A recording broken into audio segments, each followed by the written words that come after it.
Bapak Ibu, saudara-saudara yang terkasih dalam Yesus Kristus, keluarga besar Selan, Taek dan rukun keluarga terkait, kedua orang tua saksi teristimewa Saudara Yeri dan Saudari Yusri yang berbahagia. Selamat sore, salam.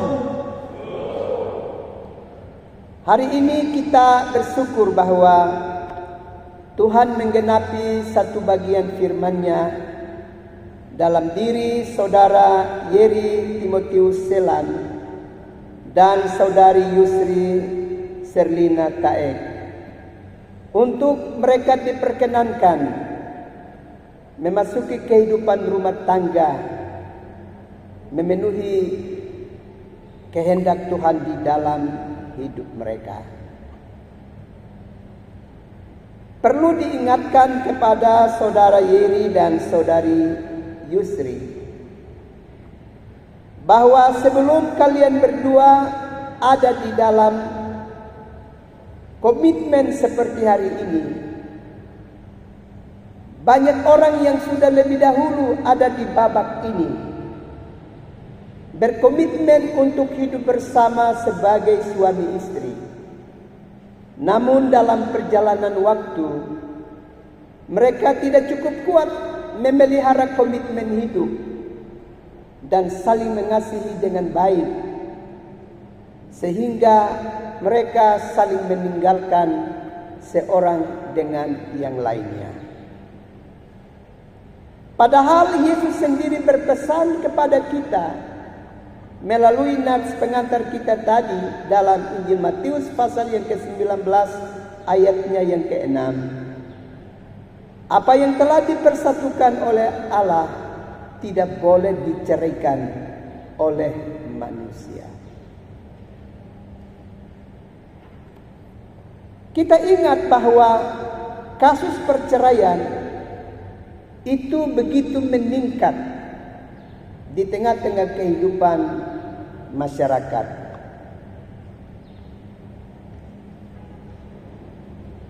Untuk tahun 2022 misalnya, itu kasus perceraian di Provinsi Nusa Tenggara Timur itu sudah hampir mencapai 14.000 kasus perceraian.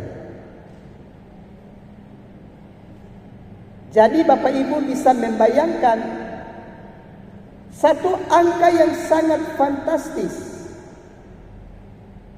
di mana ada begitu banyak orang Kristen yang berani berdiri berhadapan dengan Tuhan dan menyatakan tidak terhadap apa yang difirmankan oleh Allah. Tuhan bilang jangan bercerai, tapi dong bilang tidak, kami mau melakukan itu. Ini mengerikan dalam perjalanan hidup, kehidupan rumah tangga Kristen.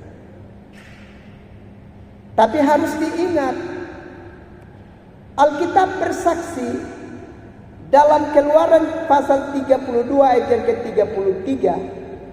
Di sana dikatakan kepada kita bahwa siapa yang berani berdosa kepada Tuhan, namanya Tuhan akan hapuskan di dalam kitabnya. Karena itu kita berharap bahwa Saudara Yeri dan Saudari Yusri tidak akan berani untuk melawan perkataan Tuhan.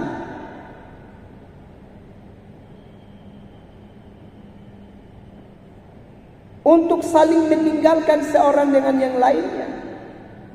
Setelah ada komitmen bersama untuk mau hidup bersama sebagai suami istri dalam peristiwa pernikahan ini. Dan kita juga harus ingat bahwa mengapa sehingga kasus perceraian itu begitu meningkat dalam kehidupan rumah tangga Kristen. Karena ada cara pandang yang salah yang terbangun di dalam kehidupan setiap rumah tangga. Oleh karena itu, rumah tangga Kristen mesti belajar dari cara pandang yang diperintahkan dan yang diajarkan dalam kitab suci untuk kita perhatikan di dalam menata kehidupan rumah tangga kita, terkhusus relasi suami istri. Perhatikan baik-baik apa yang disampaikan oleh seorang suami dalam kitab Kejadian pasal 2 ayat yang ke-23. Dalam hal ini Adam kepada istrinya Hawa. Di sana Adam berkata kepada Hawa bahwa inilah tulang dari tulangku dan daging dari dagingku. Dengan cara pandang yang demikian dan juga relasi dan hubungan yang demikian, hubungan seperti tulang dan daging, maka selagi kehidupan itu masih berlanjut bersama, tidak mungkin terjadi perpisahan di antara tulang dan daging. Karena itu Yesus dalam nats pengantar kita tadi dalam Injil Matius pasal yang ke-19 telah menegaskan bahwa selagi kehidupan suami istri itu masih berlanjut dan mereka sudah dikukuhkan dan diberkati oleh Tuhan, maka jangan pernah ada perceraian di antara mereka. Kenapa tidak boleh ada perceraian? Karena hubungan suami istri itu dalam kitab suci digambarkan sebagai hubungan tulang dan daging. Dan tulang dan daging tidak pernah bisa dapat terpisah di saat kehidupan itu masih ada dan dimiliki oleh setiap rumah tangga.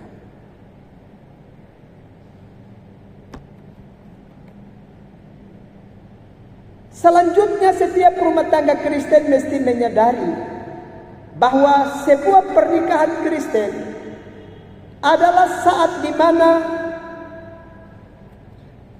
dua pribadi itu diizinkan Tuhan untuk mengalami firman Allah di dalam perjalanan hidup mereka. Perhatikan baik-baik bacaan firman Allah tadi pada ayatnya yang ke-24. Sebab itu seorang laki-laki akan meninggalkan ayahnya dan ibunya dan bersatu dengan istrinya, sehingga keduanya menjadi satu daging.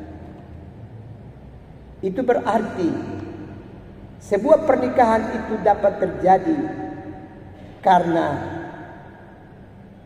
diperkenankan oleh Tuhan, dijanjikan oleh Tuhan bagi perjalanan hidup manusia laki-laki dan perempuan. Dengan demikian hari ini kita harus katakan bahwa saudara Yeri Timotius Selan dan saudari Yusri Serlina Tae adalah dua pribadi yang istimewa yang mendapatkan penghormatan dari Allah dalam kehidupan mereka. Dan karenanya mereka diizinkan untuk memenuhi kebenaran firman-Nya, untuk hidup bersama sebagai suami istri. Dengan demikian rumah tangga Kristen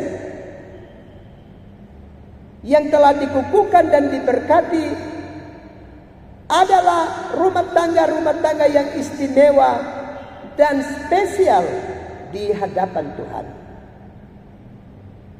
Dan karena Tuhan sudah memandang kehidupan kita sebagai pribadi-pribadi yang istimewa di hadapannya, maka dalam perjalanan waktu jangan pernah kita membuat ulah dan membuat berbagai tindakan yang membuat diri kita tidak lagi terhormat di hadapan Tuhan. Jangan melakukan berbagai praktik kehidupan yang kemudian menempatkan diri kita tidak lagi sebagai pribadi yang dihormati oleh Tuhan. Karena itu, perhatikanlah dengan seksama di dalam perjalanan hidupmu, Saudara Yeri Timotius Selan dan Saudari Yusri Serlina Taed, supaya benar-benar menjalani kehidupan rumah tangga dengan baik, karena Allah sudah lebih dahulu memberi hormatnya kepadamu. Maka kalian berdua mesti saling menghormati seorang dengan yang lainnya penuh waktu dalam perjalanan hidupmu.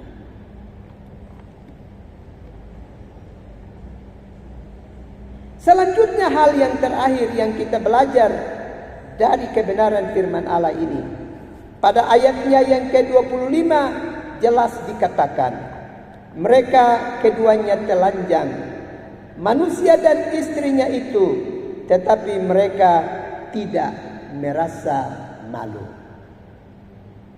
Bagian ini mau bicara tentang relasi seksual di antara seorang laki-laki dan perempuan, dan relasi seksual itu baru dapat terjadi dan terhormat di saat mereka sudah hidup bersama sebagai suami istri. Itulah relasi seksual yang terhormat di hadapan Tuhan. Mereka berdua telanjang tapi mereka tidak merasa malu. Hari ini cukup banyak laki-laki dan perempuan yang telanjang di hadapan yang bukan pasangan hidupnya, tapi urat malu seputus. Hari ini dalam dunia ini. Padahal firman Allah berkata bahwa keadaan telanjang itu hanya dapat dimasuki dalam babak kehidupan di mana mereka yang telah hidup bersama sebagai suami dan istri.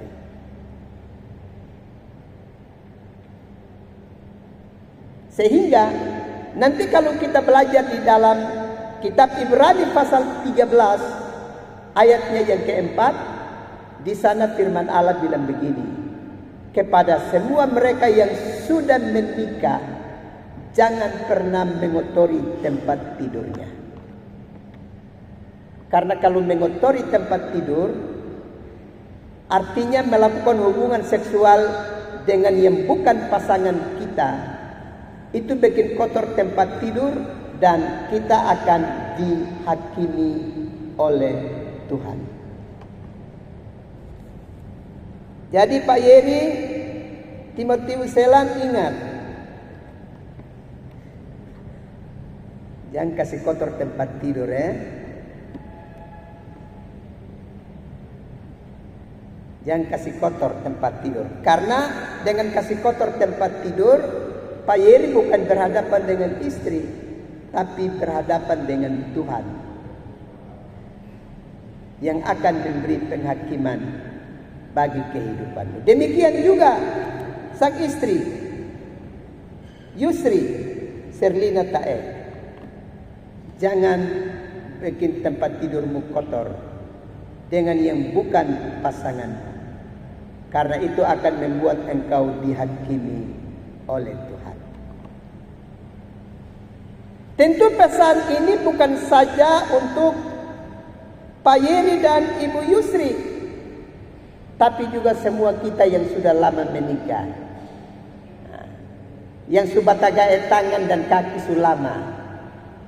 Jangan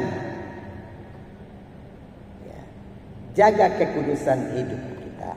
Tuhan memberkati rumah tangga Pak Yeri dan Ibu Yusri hari ini dan selamanya. Amin.